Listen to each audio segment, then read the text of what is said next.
Okay, let's dive into this explainer. Today, we're going to unpack the hidden, often unspoken reality of elder care and really try to map out a sustainable, totally guilt-free path forward for family caregivers. You know, this is a topic that flies under the radar far too often, but the impact it has on families, it's absolutely profound. We are going to look closely at what is really happening when you feel like you just literally cannot do it anymore, and more importantly, how to fix it. I want to speak directly to you for a second. Picture sitting exhausted at that kitchen table late at night. You're scrolling through your phone, battling feelings of isolation, maybe some resentment, and then, of course, the inevitable wave of guilt that follows right after. You see, becoming a caregiver probably didn't happen all at once, right?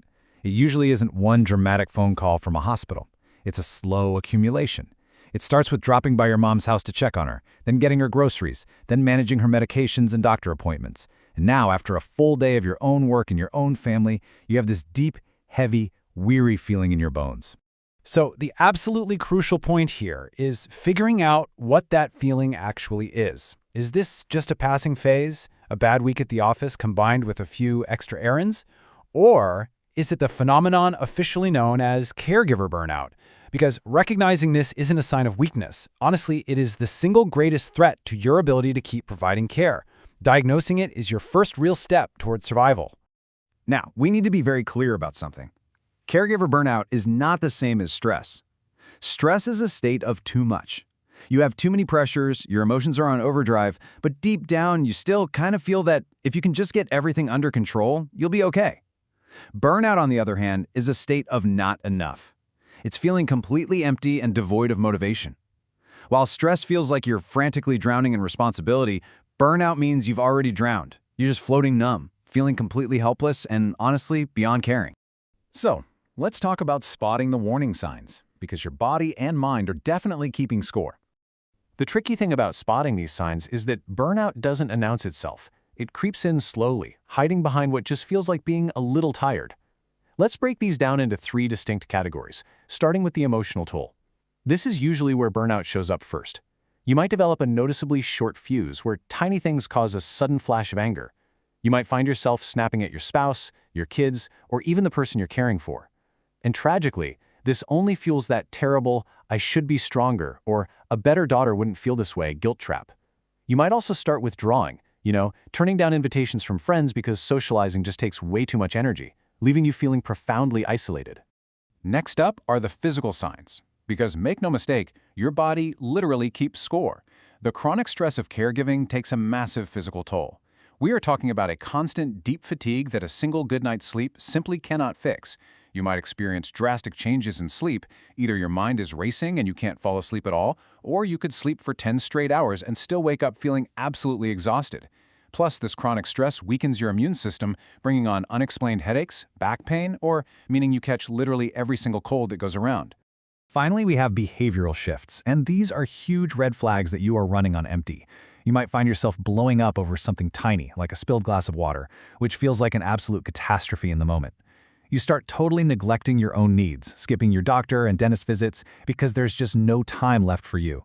You might experience intense brain fog at your job, or turn to unhealthy coping habits. Think eating junk food, drinking a bit more, or zoning out in front of the TV for hours just to escape reality for a bit. If you recognize yourself in any of this, hear this right now.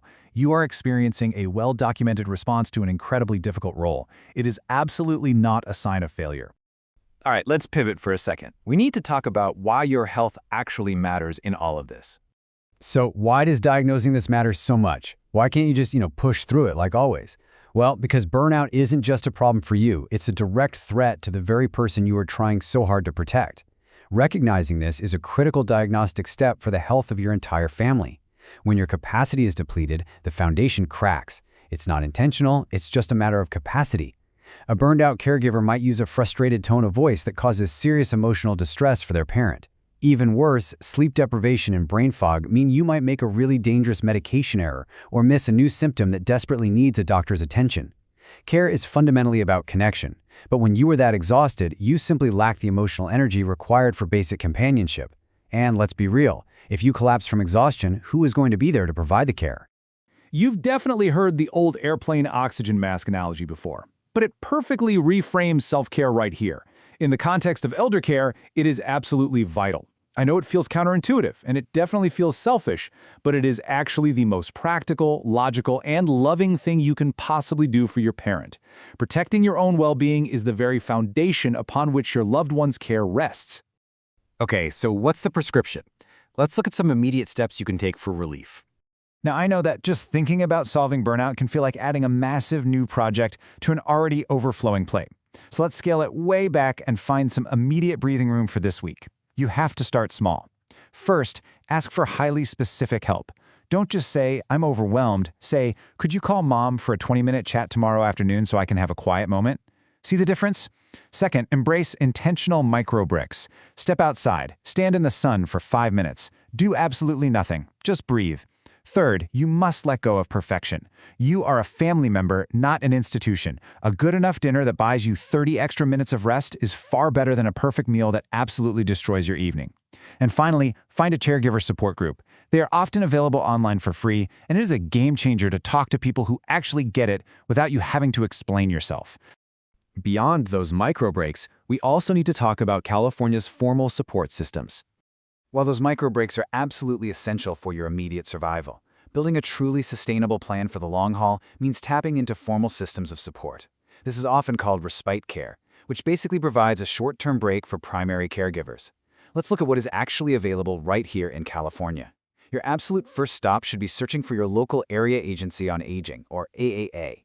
Every single county in California has one. Think of them as the main hub for senior services in your community.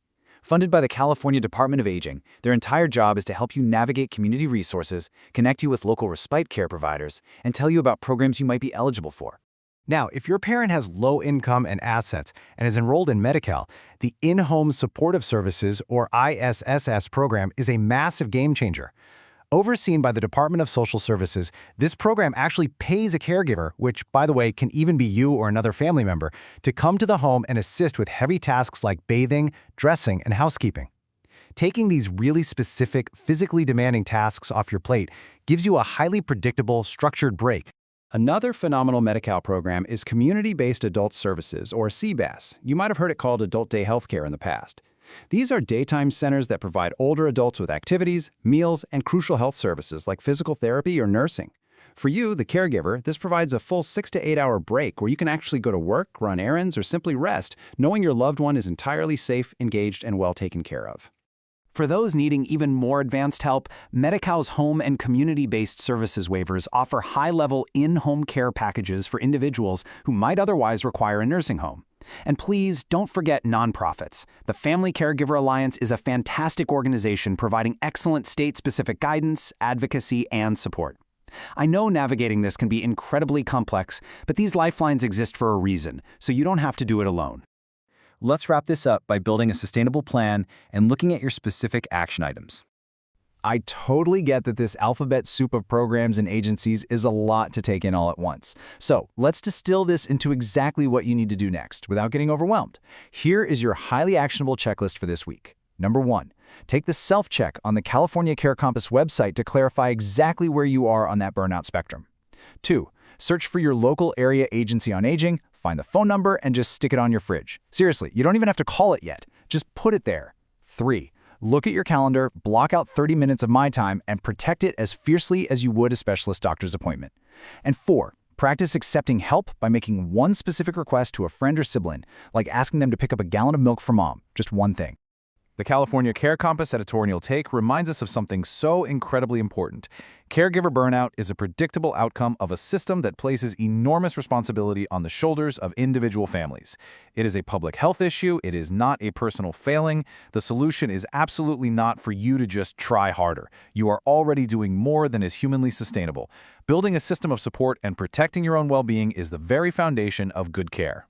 But of course, care needs evolve. So I want to leave you with this question to ponder until our next explainer.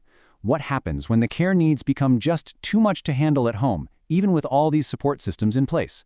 Next time, we are going to demystify the distinct differences between assisted living, memory care, and nursing homes, so you are fully prepared when that time comes.